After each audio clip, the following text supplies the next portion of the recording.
Good evening, ladies and gentlemen, and welcome to Worldview Channel 247, where we bring you the latest and most urgent developments from around the globe.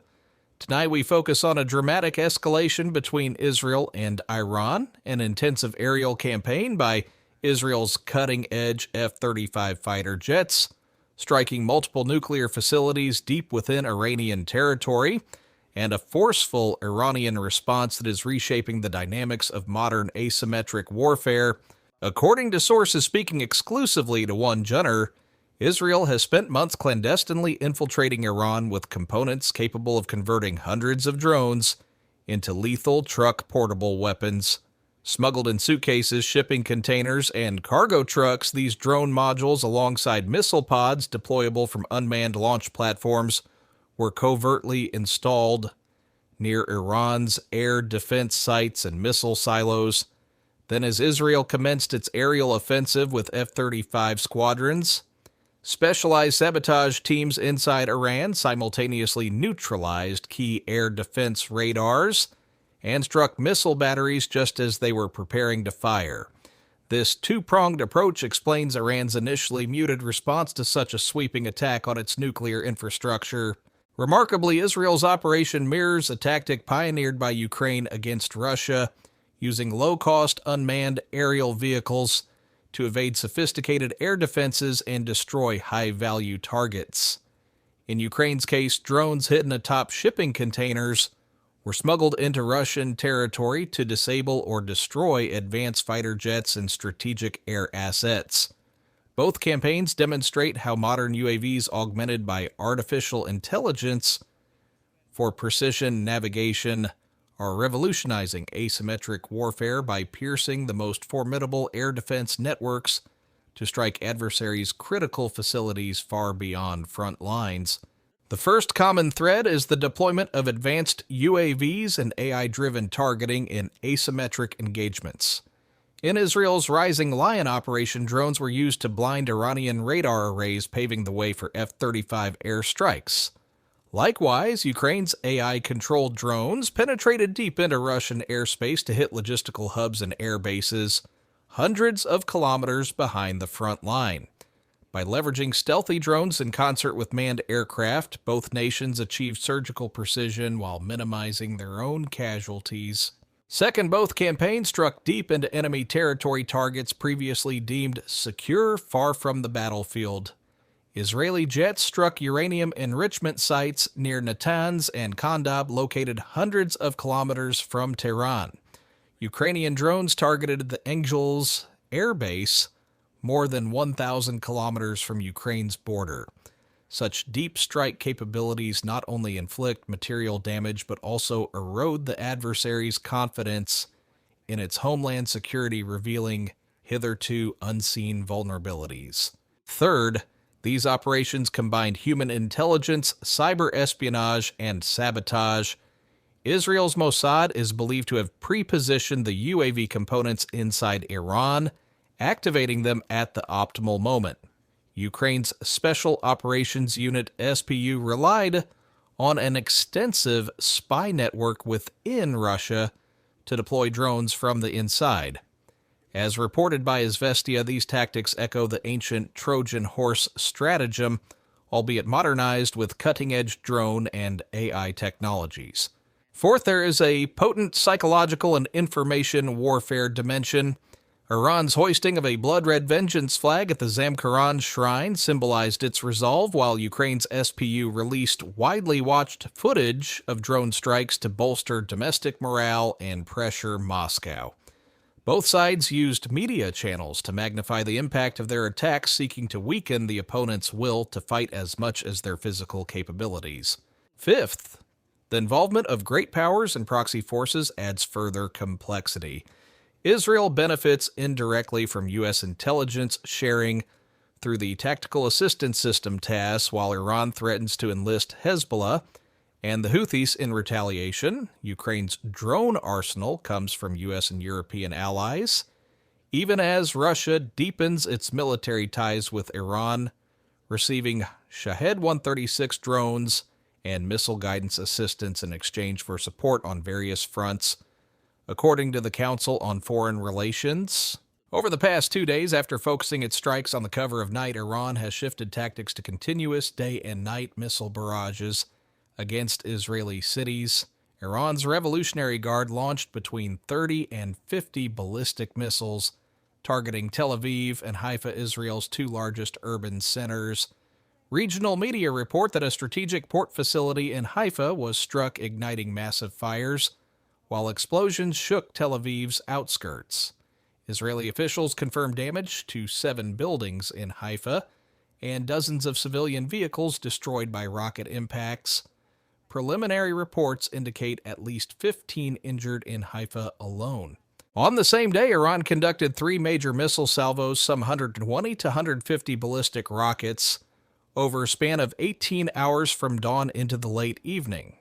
In response, the Israel Defense Forces IDF launched a series of retaliatory strikes using both manned fighter jets and UAVs across multiple regions in Iran, including the capital Tehran.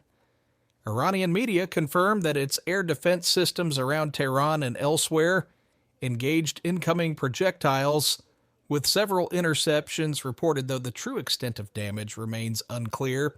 Meanwhile, Israeli outlets claim that several car bombs detonated within Tehran, allegedly killing additional nuclear scientists, and that numerous covert operations had targeted Iran's scientific cadre. High-ranking Israeli military spokespeople have stated that the IDF achieved air superiority over much of Iran during these strikes, a significant claim given the geographic distance of nearly 300 kilometers from Israeli air bases to some targets in northeastern Iran. Over the past 3 days, the IDF has conducted wide-spectrum airstrikes against ballistic missile sites in western Iran, unmanned aerial vehicle production facilities, radar installations in Tehran, and underground uranium enrichment centers at Natanz. According to an official Israeli dispatch, all operations aim to degrade Iran's ability to wage war at a strategic level, with commanders emphasizing the goal of denying Iran a qualitative nuclear threshold capability. In a statement to the Wall Street Journal, an Israeli official suggested that a subterranean uranium enrichment hall at Natanz may have been catastrophically damaged during the airstrikes, though full assessment requires further reconnaissance. Meanwhile, Prime Minister Benjamin Netanyahu told Fox News that Israel stands ready to cease its campaign if Iran agrees to U.S. demands to dismantle its nuclear weapons program. Our objective, he said, is to prevent existential threats to our people. If Iran accepts these terms, this conflict can end. If not, we will eliminate the capabilities that threaten us, and we will do so decisively. Netanyahu also accused Iran of plotting to supply nuclear warheads to its proxies in Yemen, a charge Tehran vehemently denies. He reiterated that Israel and the United States are coordinating closely with regular consultations between him and President Donald Trump. In parallel, IDF Chief of Staff Lieutenant General Aviv Kochavi announced that Israeli forces would intensify their military campaign as the conflict entered its 4th day. We acted with surprise and deception, he stated. In the initial strike, we neutralized Iran's senior military command network. We will continue to expand our offensive operations to weaken Iran's existential threat against Israel and enhance our security for years to come. General Kochavi acknowledged Israeli casualties and urged civilians to heed civil defense warnings and seek shelter whenever air raid sirens are activated across the country. With the specter of further Iranian missile salvos looming, the IDF has advised citizens to remain vigilant throughout the coming days. As the conflict escalates, analysts warn of broader regional spillover. Hezbollah in Lebanon is on high alert, and Houthi rebels in Yemen have already signaled a willingness to open additional fronts against Israel. U.S. naval forces in the eastern Mediterranean have been reinforced to deter any Iranian or proxy action. Meanwhile, diplomatic back channels are reportedly active in an effort to prevent the confrontation from spiraling into a full-blown regional war. International reactions have been swift. The United Nations Security Council convened an emergency session urging restraint and calling for an immediate cessation of hostilities. The European Union expressed concern over the risk of nuclear escalation, while Russia and China have urged both sides to return to dialogue. The UK and France reiterated support for Israel's right to self-defense, but emphasized the need to uphold international humanitarian law. Iran, for its part, has denounced the strikes as unjust aggression and called for solidarity from the Islamic world. On the ground in Israel, cities remain on high alert. Schools have been closed in northern districts, and hospitals are bracing for further missile casualties. In Tehran, citizens have faced frequent interruptions to daily life, with air raid drills and traffic diversions as part of civil defense measures. Economists warn that prolonged hostilities could destabilize global oil markets and further inflate regional security premiums.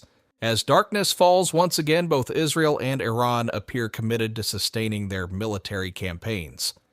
For Israelis, the imperative is to dismantle what they perceive as an imminent nuclear threat. For Iranians, retaliation serves to project strength and deter future aggression. Yet as civilian populations on both sides endure the human cost, international actors are redoubling efforts to broker a ceasefire. This evolving confrontation underscores the transformation of modern warfare from large-scale tank battles to a hybrid model combining stealth drones, cyber tactics, precision strikes, and relentless information warfare.